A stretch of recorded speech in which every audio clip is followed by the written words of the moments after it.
ओम अज्ञानतिमिरन्धस्य ज्ञानाञ्जनशलाखया चक्षुरुन्मिलितं येन तस्मै श्रीगुरुवे नमः।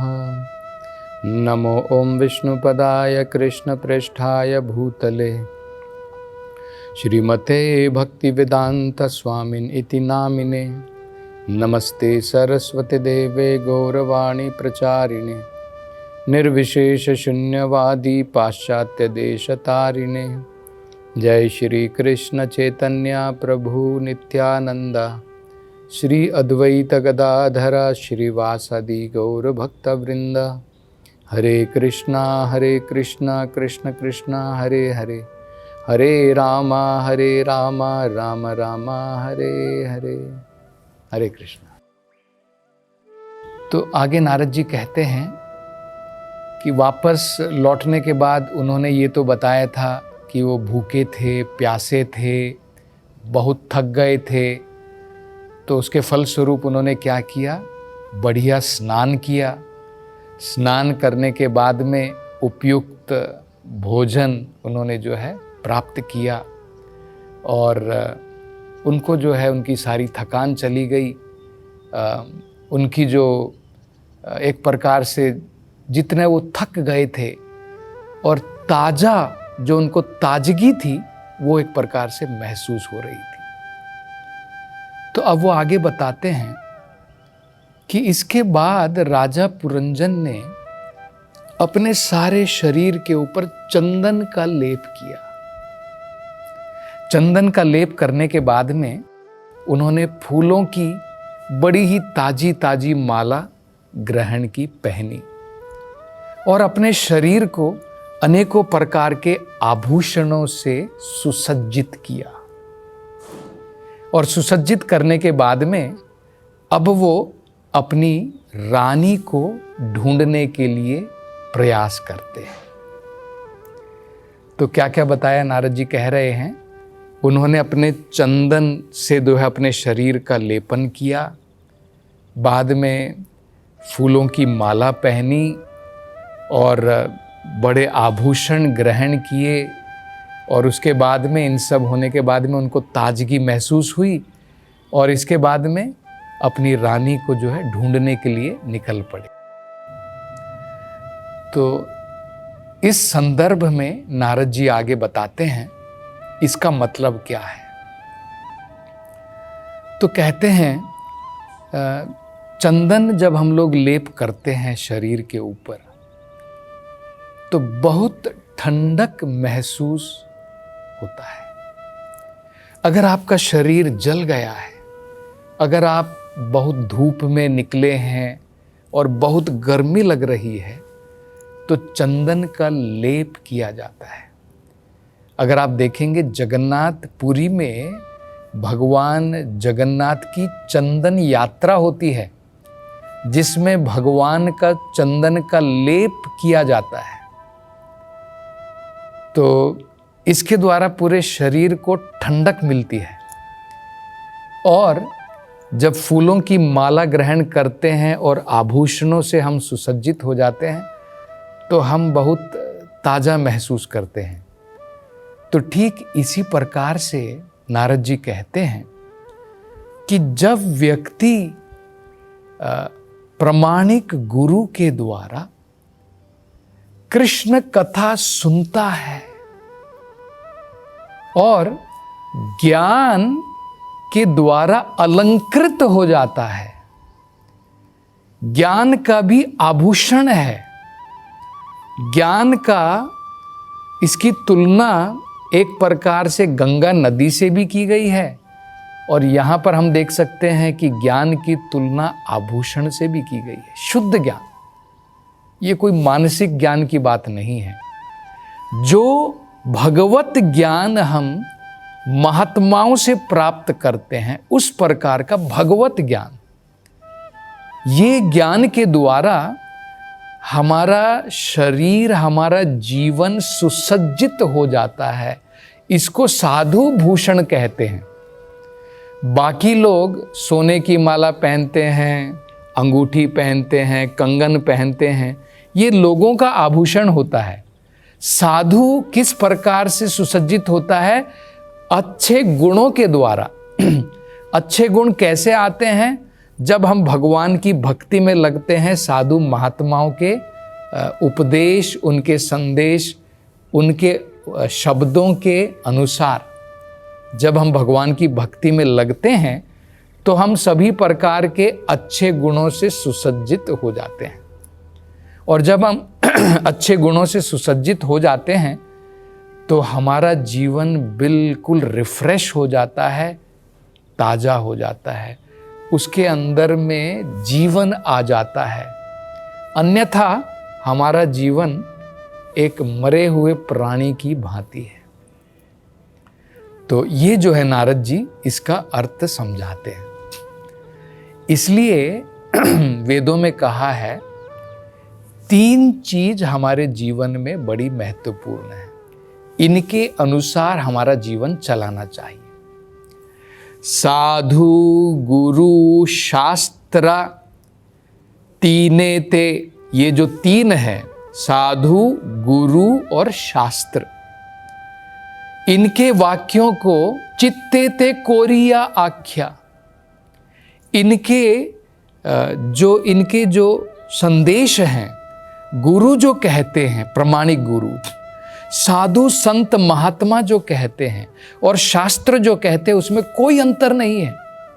गुरु अलग कह रहा है, शास्त्र अलग कह रहे हैं और साधु महात्मा अलग कह रहे हैं, ऐसा नहीं होता है। जैसे अगर आप देखेंगे, जैसे ही बलि महाराज ने देखा कि उनके गुरु शुक्राचार्य शास्त्रों के अनुसार नहीं कह रहे हैं, तुरंत उन्होंने अपने इस प्रकार के गुरु का त्याग कर दिया। शास्त्रों में कहा है सब कुछ हमें भगवान को अर्पण करना चाहिए, लेकिन शुक्राचार्य ने बलि महाराज से कहा कि भगवान वामन को कुछ भी अर्पण मत करो। भगवान वामन के रूप में आए थे और वामन के रूप में भिक्षा मांग रहे हैं। भगवान वामन ने बलि से क्या भिक्षा मांगी कि मुझे 3 कदम दे दो बस। शुक्राचार्य की समझ में आ गया कि ये वामन के रूप में आए हैं, एक छोटे ब्राह्मण के रूप में आए हैं, लेकिन ये स्वयं भगवान विष्णु हैं।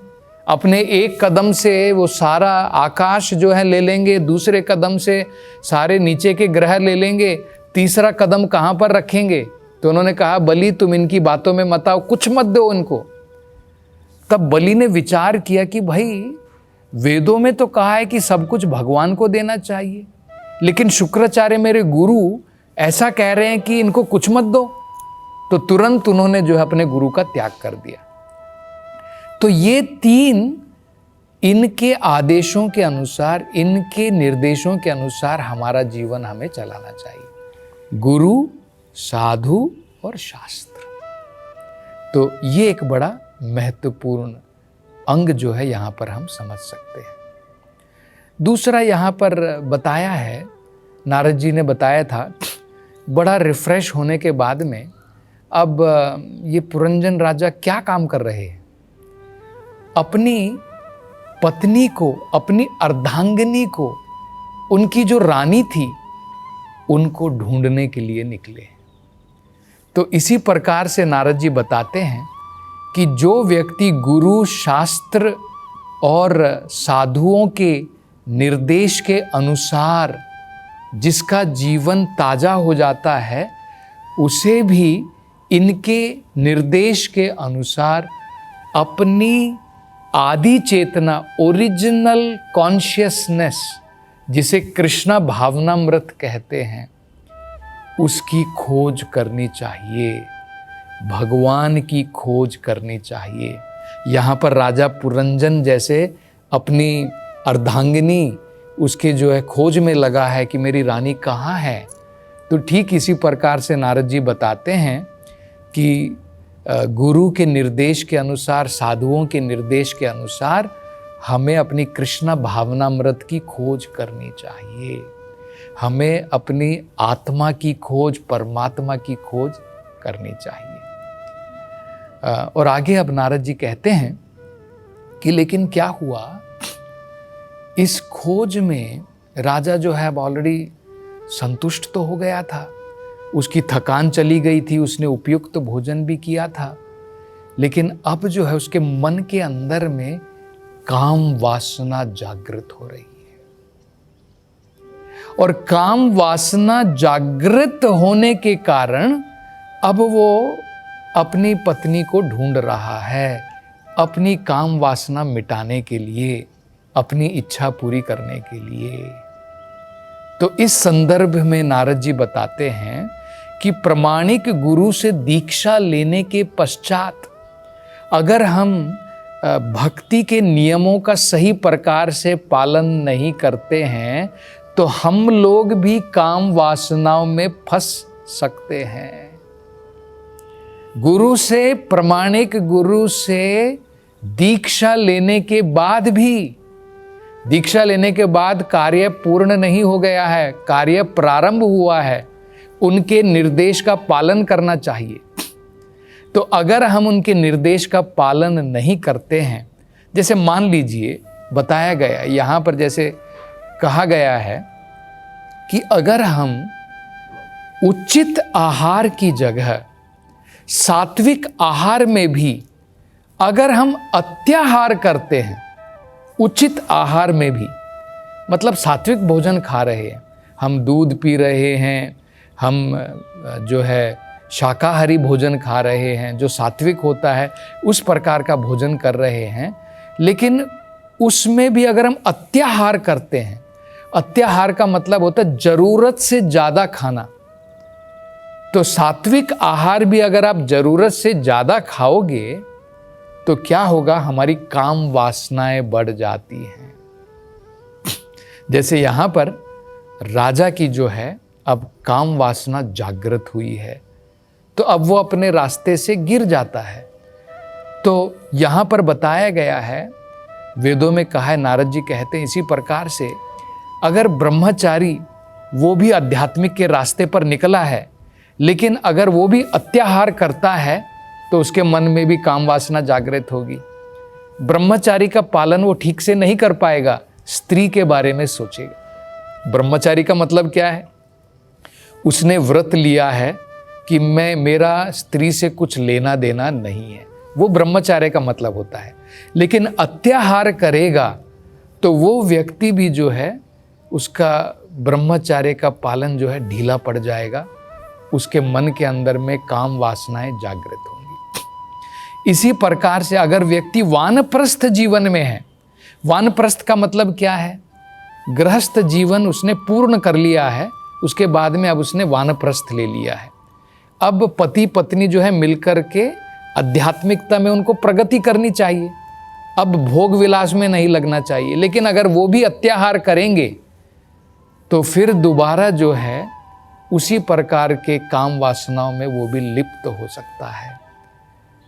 तो जिन वानप्रस्थों ने अब सब कुछ छोड़ दिया था, दोबारा हो सकता है उसी प्रकार की काम वासनाओं में दोबारा वो लग जाएं अगर वो अत्याहार करते हैं, मतलब जरूरत से ज़्यादा अगर हम खाते हैं।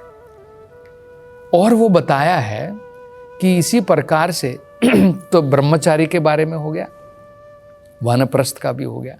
तो वानप्रस्थ के बारे में भी कहा है, हो सकता है कि वानप्रस्थ व्यक्ति या सन्यासी जिसने सन्यास ले लिया है, सब कुछ छोड़ दिया था, अपनी पत्नी तो छोड़ दी, अब हो सकता है कि वो किसी पराई स्त्री के पीछे जो है उसके पीछे भागे, अगर वो अत्याहार करता है, अगर वो नियमों का पालन नहीं करता है।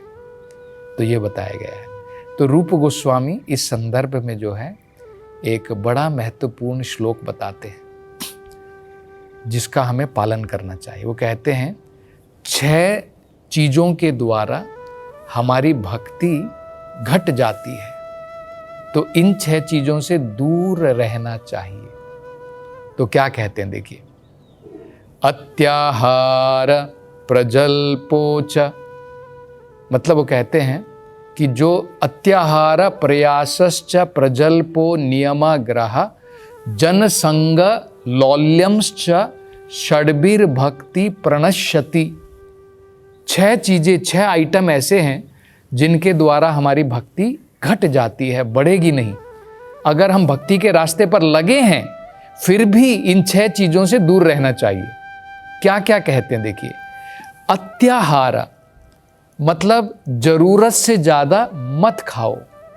जरूरत से ज्यादा, अगर आप गृहस्थ जीवन में हैं, जरूरत से ज्यादा नहीं खाना है और जरूरत से ज्यादा धन एकत्र नहीं करना है, जरूरत से ज्यादा नहीं होना चाहिए। तो ये एक, इसके द्वारा हमारी भक्ति जो है उसका विनाश होता है। अत्याहार।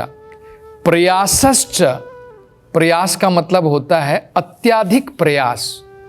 हमें केवल उतना प्रयास करना चाहिए जिसके द्वारा आत्मा और शरीर एक साथ रह सके। अगर हम बहुत ज़्यादा प्रयास करते हैं, मान लीजिए कि अगर हम 2 वक्त की रोटी खा लेते हैं और हमारी आमदनी अच्छी है, हम अच्छा जीवन जी लेते हैं, लेकिन फिर भी हम बहुत ज़्यादा प्रयास करना चाहते हैं, नहीं मेरा बैंक बैलेंस बढ़ना है, लेकिन हम फिर भी उतनी ही रोटी खाएंगे। ऐसा थोड़ी है कि आपका बैंक बैलेंस, आपकी मंथली की इनकम 1 लाख है और उसमें आपका परिवार अच्छे से चल जाता है, लेकिन आप जो है लालची हो गए हैं और आप सोच रहे हैं कि नहीं 1 लाख से 1 करोड़ होनी चाहिए मेरी जो है हर एक महीने की इनकम। तो उसके लिए आपको बहुत प्रयास करना पड़ेगा। उससे क्या होता है, हमारी भक्ति विनाश होती है। तो उसको प्रयास कहते हैं, उससे भी हमें दूर रहना चाहिए। अत्याहार प्रयासश्च प्रजल्पो। प्रजल्प का मतलब होता है फालतू की बातों में हमें नहीं लगना है। हम कहीं पर भी मिल जाते हैं, हमारी जीभ दी है तो मेंढक की भांति हम टर टर टर टर शुरू कर देते, मतलब बोलना शुरू कर दें। तो उससे क्या होता है, काल रूपी सर्प हमारे समय को खा लेगा। ये हमें समझना है। तो हमें जो है अनर्थ समय में अपना समय जो है इस प्रकार के प्रजल्प में नहीं बिताना चाहिए। चौथा वो कहते हैं नियमाग्रह। सही प्रकार से नियमों का पालन करना चाहिए। और नियमों का पालन कैसे करना चाहिए कि ये जो नियम का मैं पालन कर रहा हूं इसके पीछे कुछ अर्थ है, वो भी समझना चाहिए। केवल विधि विधान फॉलो कर रहा हूं, किस लिए कर रहा हूं वो पता नहीं, उसको नियमाग्रह कहते हैं।